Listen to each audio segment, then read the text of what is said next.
Hello fellow rowers, Travis here, rowing at 38, vlog number 10. It is a beautiful day. I'm looking forward to hopping on the erg. Kind of not sure what I'm going to do today. I think I'm going to feel it out. Tomorrow my sometimes training partner is going to be joining me, so I know I want to kind of be rested so I can get some volume in with him tomorrow.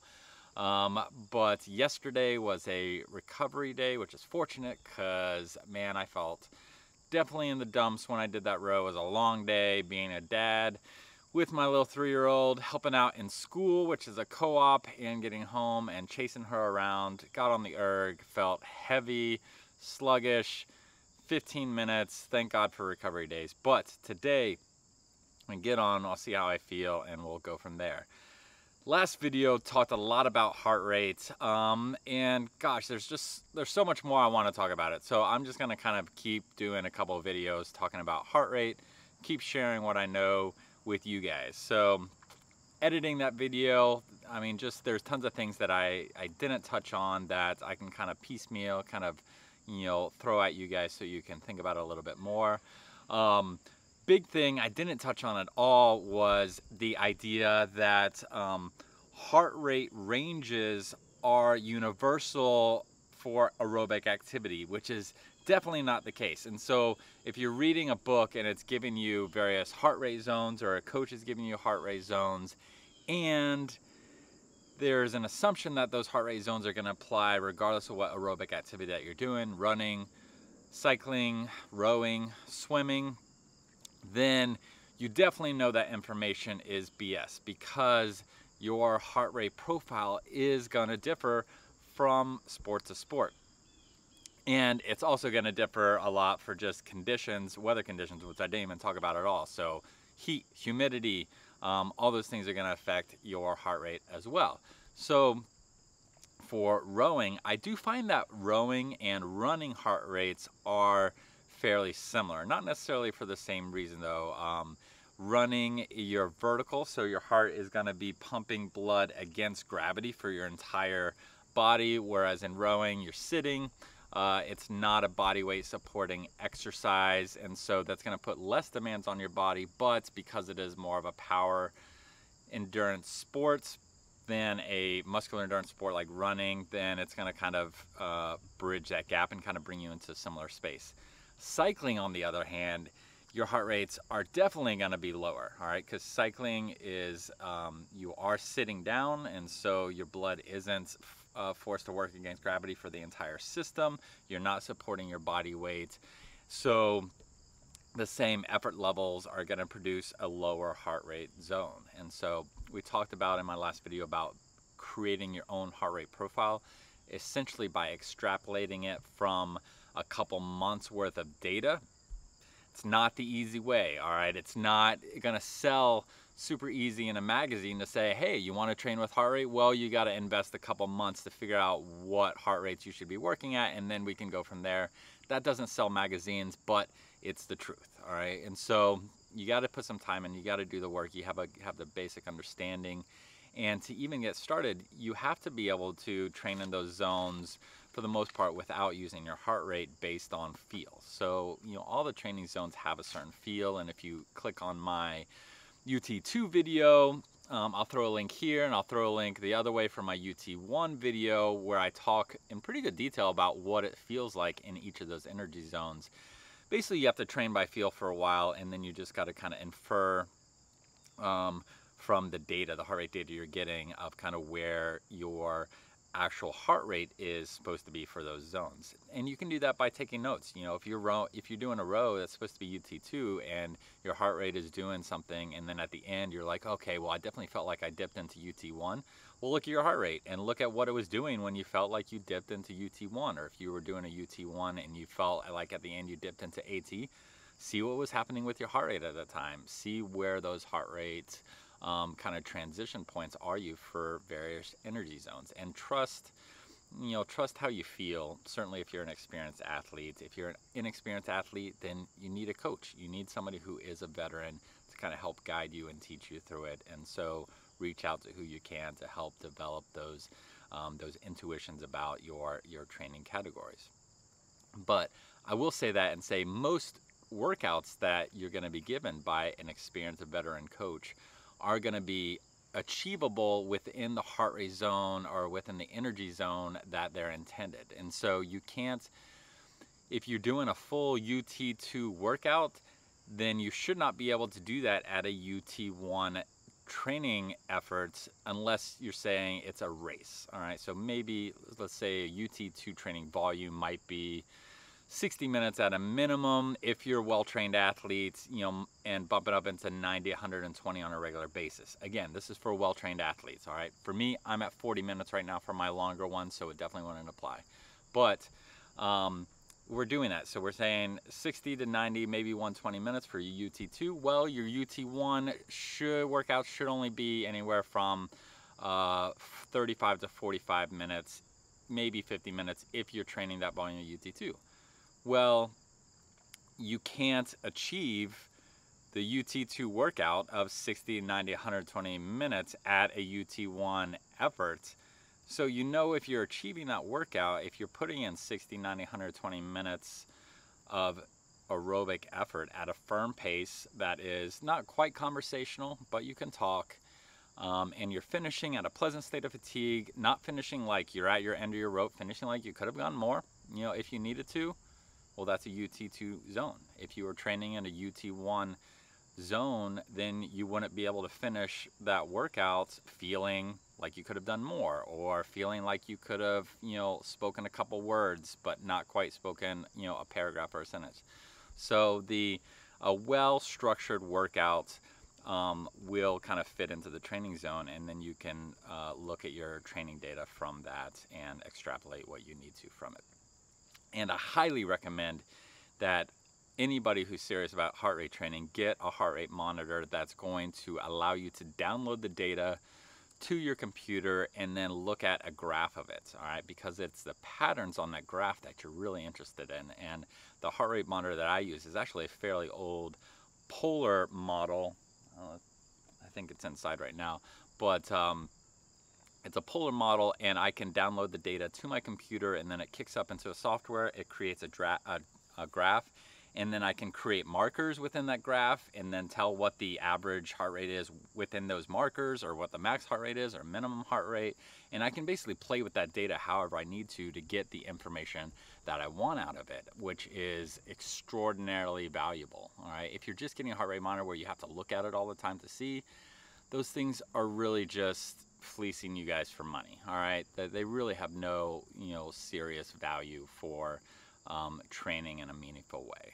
So if, for instance, if I, with all my knowledge, had one of those monitors, sure, I could look at it while I'm training and kind of see where I am and use it as a rough guide for that 3-point check that I talked about in my last video.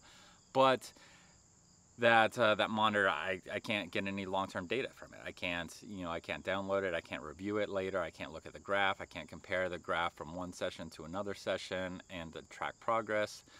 It's not very useful. So you really need a heart rate monitor that you can download the data to your computer, and it will give you a graphed out output for your training. So we talked about the different heart rate profiles for different sports. All right, so cycling is going to be lower than running or rowing. Rowing and running are going to be slightly similar. I might give the advantage to running in that, and I actually have pretty much no experience with swimming. Actually, not pretty much, I have no experience with swimming. So I can't tell you how the swimming compares, but it's a different sport. You're completely suspended in water, but it is full body. So how would that fall in? I have no idea. Somebody who is maybe a triathlete who cycles and runs and swims would be better equipped to answer that for you. So the other myth I want to bust was calculated heart rate maximums and the value of heart rate reserves, and using percentages of your heart rate reserve to determine your training zones. All right, so this is another thing that even really experienced coaches are going to advocate. And even I sat down with somebody in my podcast who is an incredible coach, who has produced top level crews in the world at the junior and elite level and at the college level. And And he was a big advocate of using a heart rate reserve, and I don't agree with that. I don't think it's very accurate, and it goes to what I talked about in my last video, that everybody has these widely different heart rate profiles, and you might just train at a higher percentage of your max on a regular basis, or if you have a really low heart rate, resting heart rate, then that will skew your reserve heart rate. I don't think it works. I don't think you can just plug a population into a formula. It's just, people that try to oversimplify the human body are just barking up the wrong tree. It can't be done. You need to understand the complexity of it. And I think that the secret is in the patterns, all right? The patterns of your heart rate and how your heart rate moves in certain situations and within certain training zones.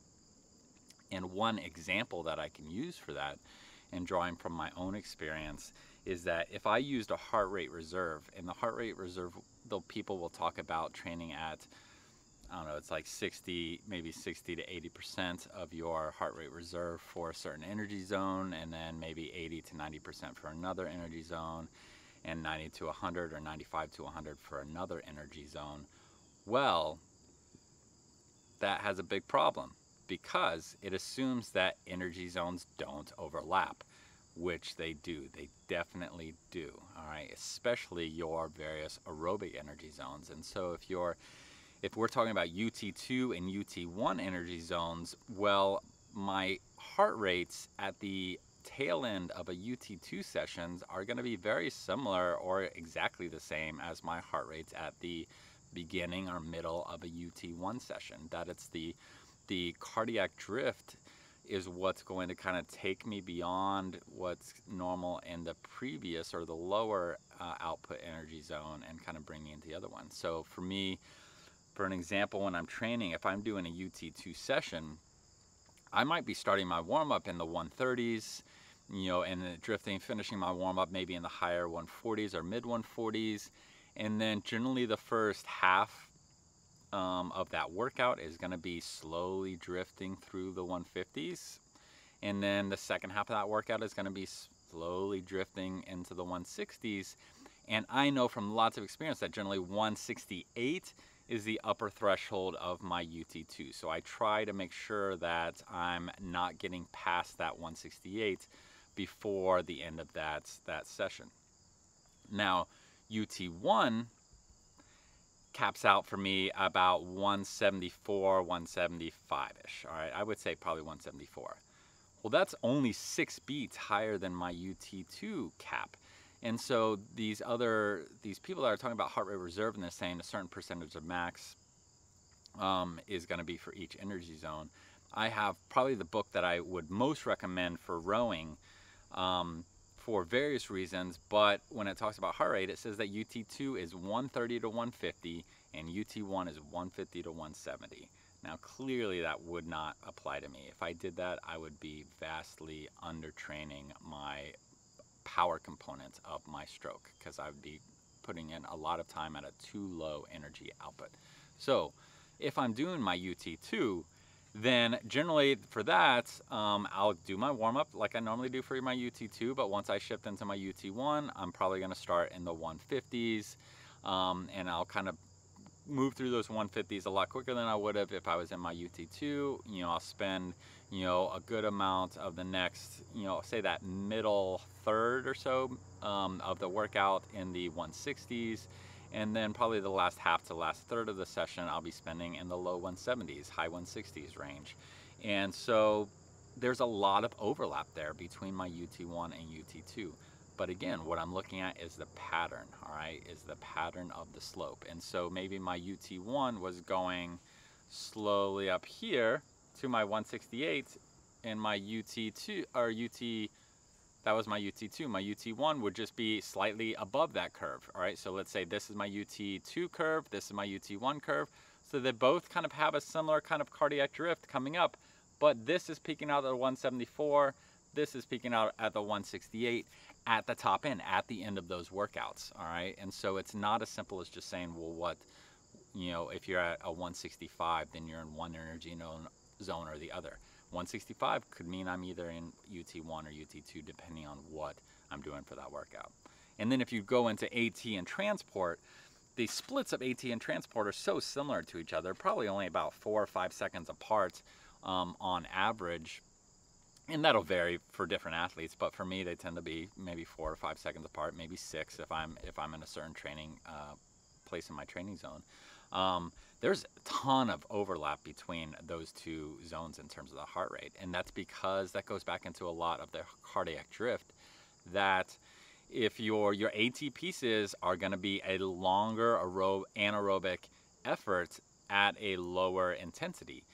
So let's say an anaerobic threshold piece is probably going to be, let's say, a 10-minute pieces or 20-minute pieces, and your transport pieces are going to be 2 to 8-minute pieces. Well, if you're comparing a 3-minute piece at a higher intensity to a 10-minute piece at a lower intensity, both anaerobic, there's going to be a lot more cardiac drift happening in that 10-minute anaerobic piece. So even though you're at a lower split, a lower power output, you're going to have very similar heart rate maxes and averages on those various intervals. And so you can't just say, well, your AT heart rate is here and your transport heart rate is here, because it just doesn't work. There's just so much overlap. Is that what you definitely want to kind of keep attention to, is that pattern, is that it's just like the UT 2 versus the UT1 kind of gradual curve, where the UT1's always a little above the UT2. It's going to be similar with the AT versus the transport. But the more important thing is that you cannot do a well-designed AT workout at a transport pace, all right? Because a transport pace is faster. If you could go faster for the AT workout, you would go faster, or it would be a race. And so if you do that transport workout over and over again and you get the data, then you can look at that data and say, well, this is what my median heart rate performance is for this kind of workout. And then you can compare that from session to session. You can say, well, I'm normally, at the beginning of a transport workout, I'm normally in the high 170s or mid 170s, and then by the end, I'm in the low to mid 180s. And then 3 months later, you look at the same thing, and maybe you're starting in the same place, but you're finishing, around 180, 181, and you're producing more power.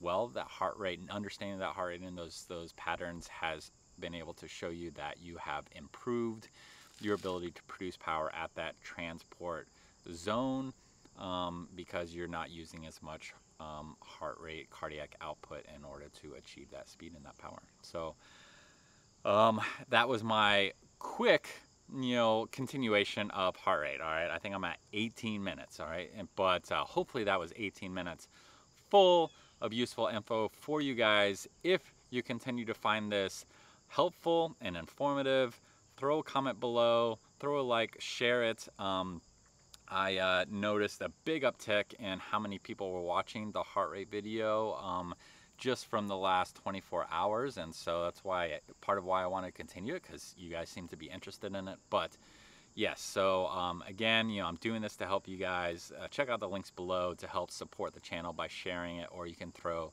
some dollars my way to kind of help continue producing content. But I'm going to set up here, do a little row. I'm going to see if I can set up my heart rate monitor so that you guys can watch, and I'll just kind of give you guys 40 minutes or 30 minutes of video of my heart rate monitor, which I definitely don't expect you to sit through, but you can just kind of skip through the video and kind of see, all right, what does that cardiac drift look like for Travis during a normal UT2 steady workout at this point. All right, and so probably doing 20, 30, 40 minutes today. Hopefully in 3 months that'll be a 90-minute UT2. So one step at a time though, all right, and be patient. But thanks, and yeah, I'll touch base if I have any comments afterwards. I'll share them. Otherwise, let's cut to that heart rate monitor. Okay, so here is the watch. I've got the speed up 10 times to help us move through a little faster. It should take about 4 minutes. A little bit of connectivity issues in the first minute or so, and then it kind of clicks in.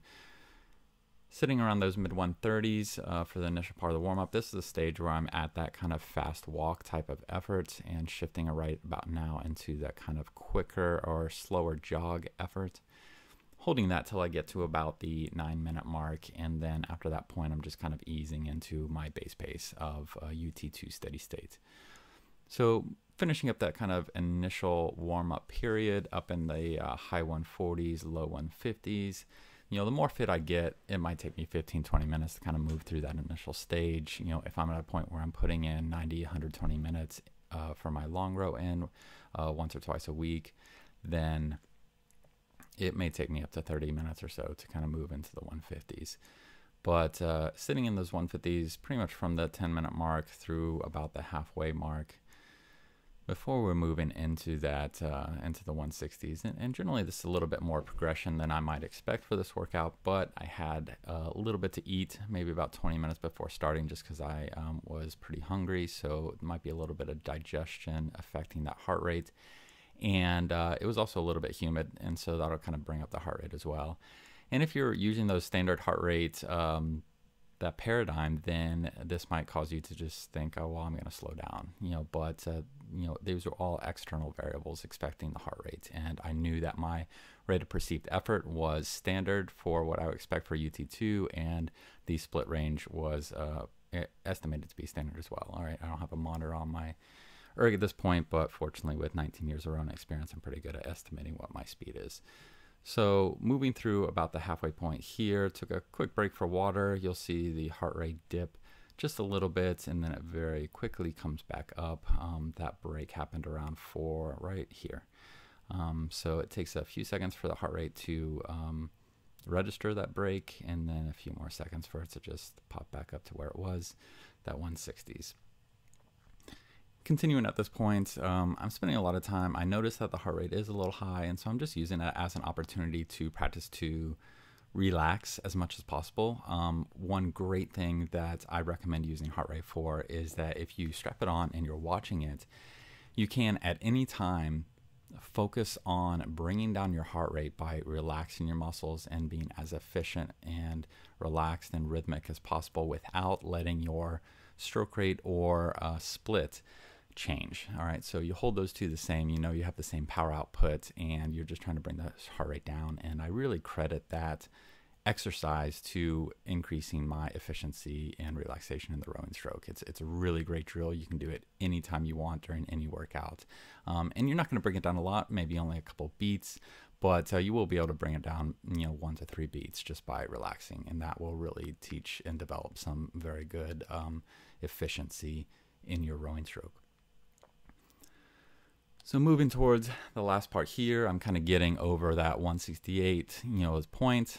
I'm confident that I'm in the right training zone. I feel good. I'm not really pushing it. I'm just trying to relax. I know it's a little bit humid, and so I'm just going to continue on. Whereas traditional way of thinking might have told me to slow down at this point and start rowing a pace that was just below what I needed to get a good workout in. But moving to the end, and so we're going to wrap up around 43-45, which included that 30-second rest in the middle. And I'm going to go ahead and it'll cut to my debrief. I'll let it run for a couple minutes after I finish my workout to just let you see how the heart rate recovers after I'm done rowing. But I'll cut to that normal debrief, chat a little bit. And then if you wait all the way to the end of the video, I'll pull up graphs from my heart rate monitor of that session and go over what that looks like for you with the cardiac drift and all the other data points.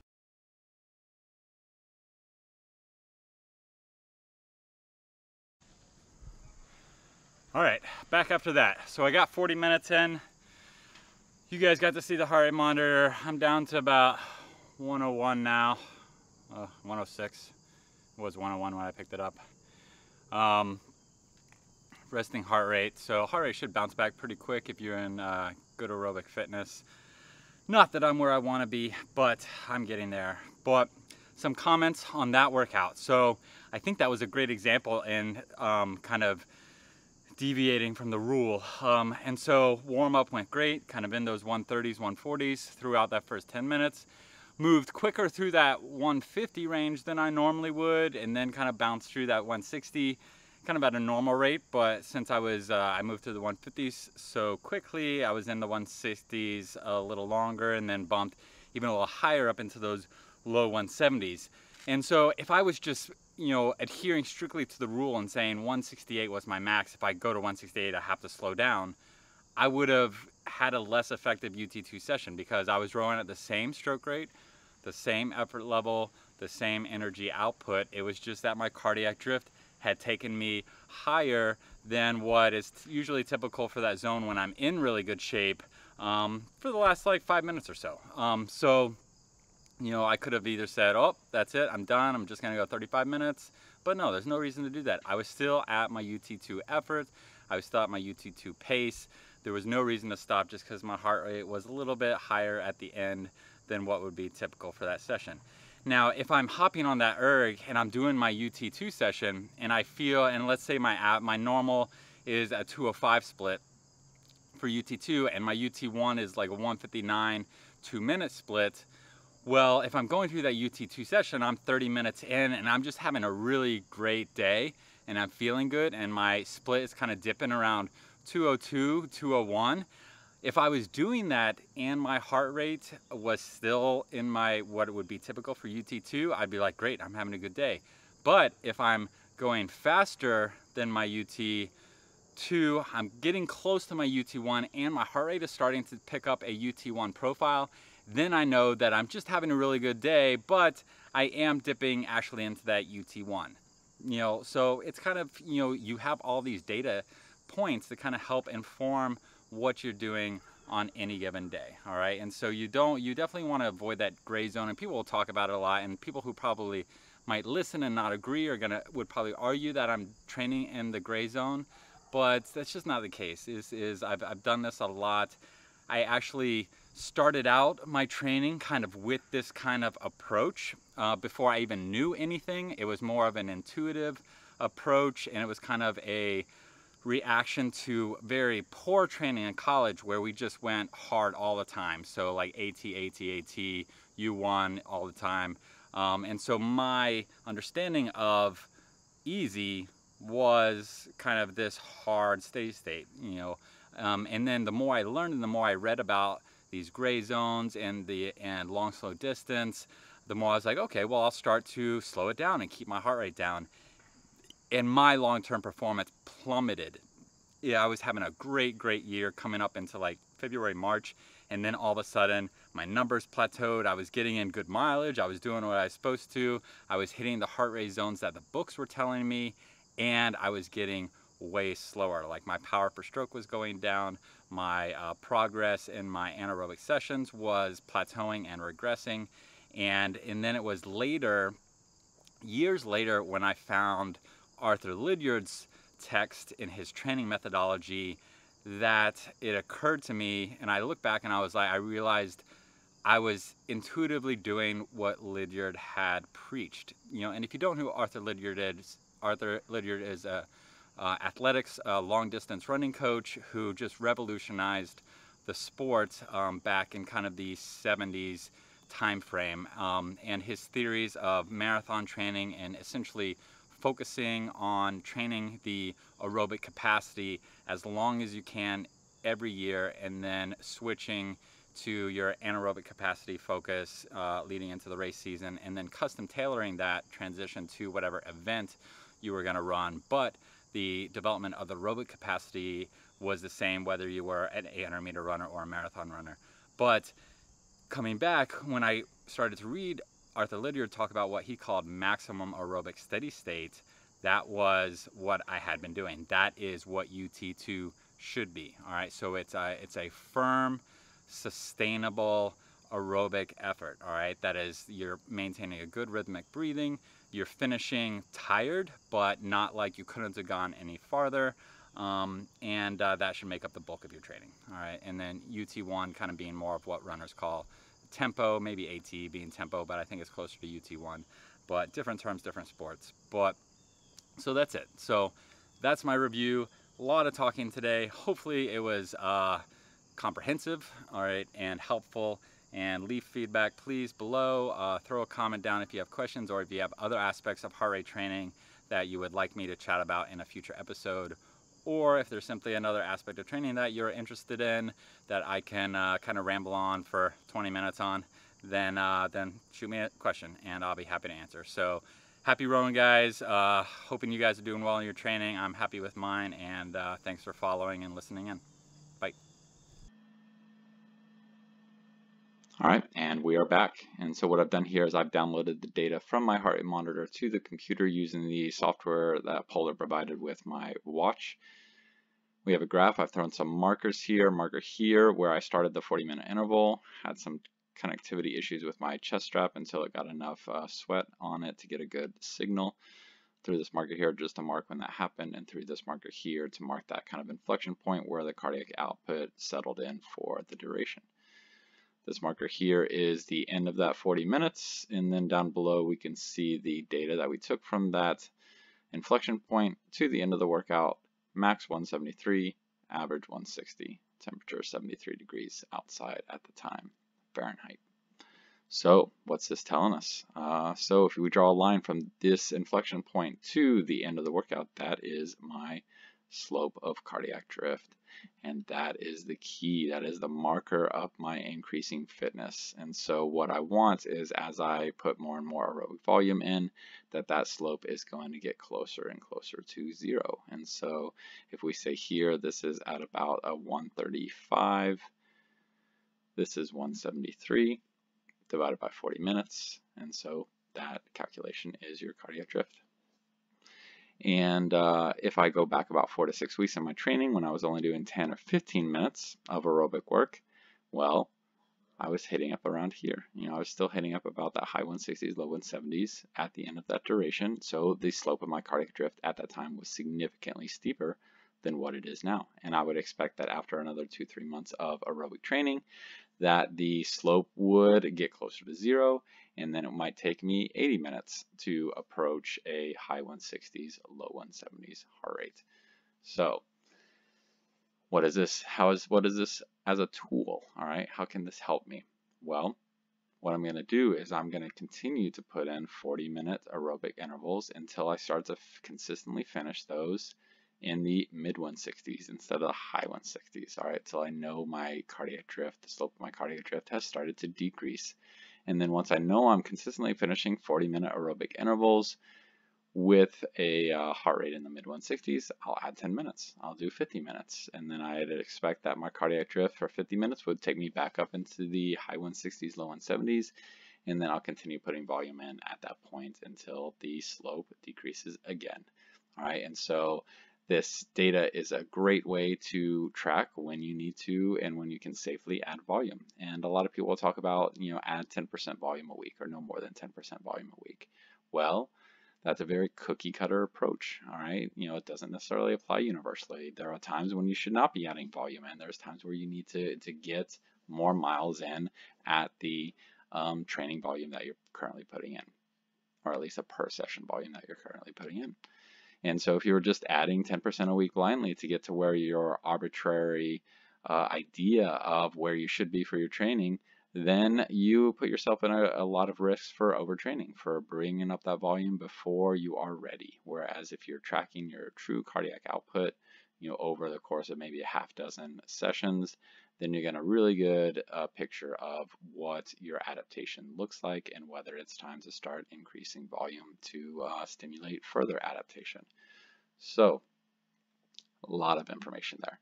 Now I want you to take a look at these kind of color-coded zones in the background. All right, so we have a little light purple here. It says very light intensity. This light blue is light intensity, moderate intensity for green, hard intensity for the yellowish orange, and maximum intensity for the red. And so if you look at the side, you can see the heart rates that that's on. And so what I can tell here is that they've taken kind of the most basic calculation for heart rates that's common in the texts and the kind of popular understanding of heart rates, and they've taken 220 minus my age, which is 38, to get a maximum heart rate slightly above 180, and then they've taken basically a 10% for each of those down to 150. So 50 to 60% here, 60 to 70, 70 to 80, 80 to 90, and 90 to 100, and they've created these zones. So clearly, if you look at this data, I did not spend 20 minutes in a maximal intensity zone for this workout, following 20 minutes in a hard intensity zone. All right, this was a UT2 steady state. All right, this was a firm aerobic effort, completely sustainable. I was staying within 2 or 3 seconds for my splits at a consistent 19 and a half stroke rate. Finished at a point of pleasant fatigue and feeling like I could have done more if I wanted to and felt like it, but that was not part of the training plan. So the people that will talk about heart rate training love to talk about this zone 2 heart rates, all right? They say that's where you should spend most of your time if you're training for an aerobic competition. Well, this was me walking around, or over here, this is me recovering after my row, all right? Clearly, walking around my erg is not preparing me for an aerobic performance, all right? So there's something off here. All right, this green area is what they call the dead zone. All right, they encourage most people to avoid this. Maybe if you're doing some shorter tempo work, then you can get into this green zone, but they call this where you're kind of hitting a gray zone where you're accumulating proportionally high fatigue for the aerobic training benefit that you're getting for that time. So, and this is where I'm kind of warming up. So something is off here. All right, granted, if I used a heart rate reserve, my resting heart rate right now is probably in the high 40s, which would then, bring my heart rate reserve to, what is it? I'm not even sure. But essentially, it would kind of bring up the floor and kind of scrunch the training zones a little bit to narrow zones.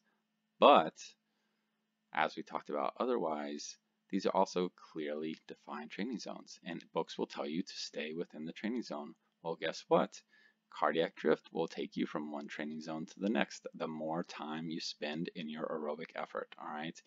It is not a flat curve.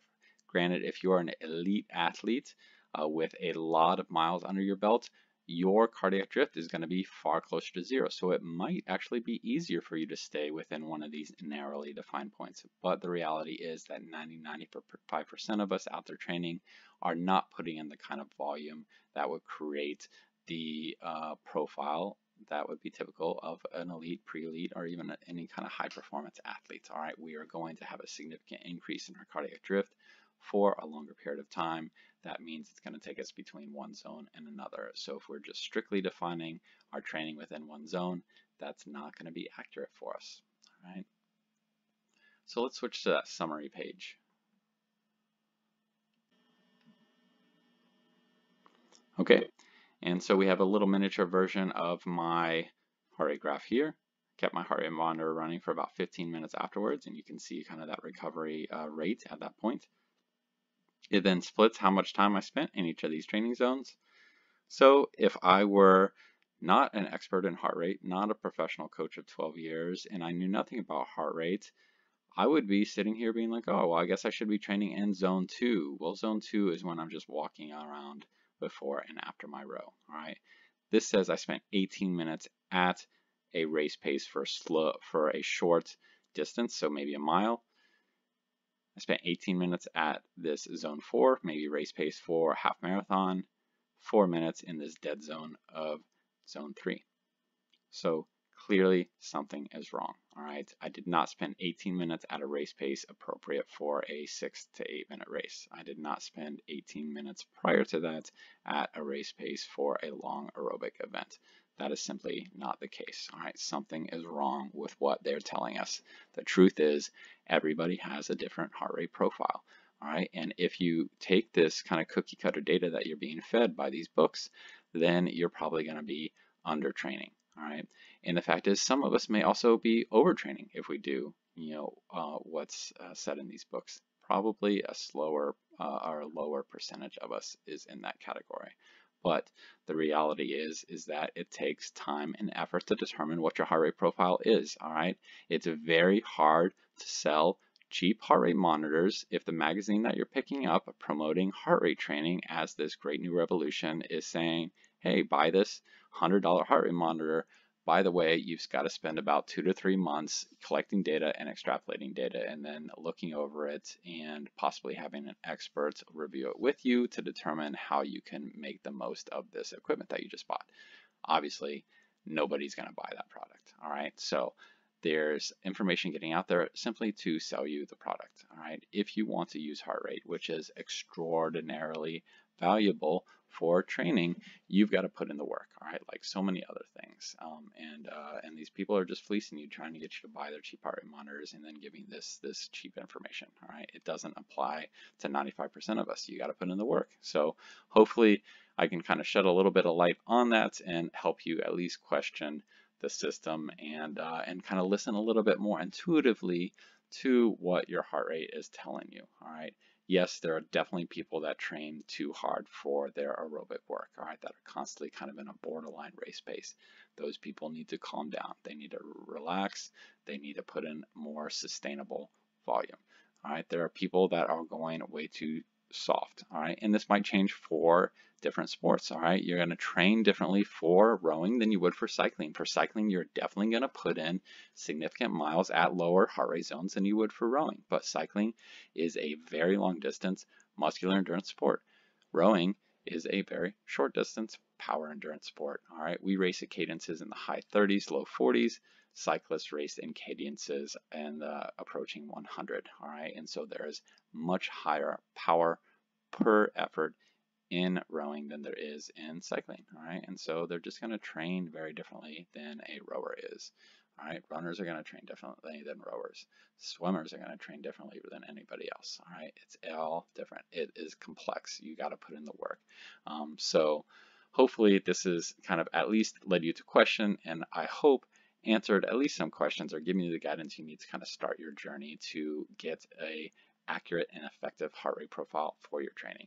So thank you very much for sitting and listening. If you are still here, I really hope this information is helping you guys. And if you have questions, please throw them down below. I'm happy to address them. Or if you want me to focus on any other specific area, I will be happy to do so. But in the meantime, train well. And I will check in on the next vlog.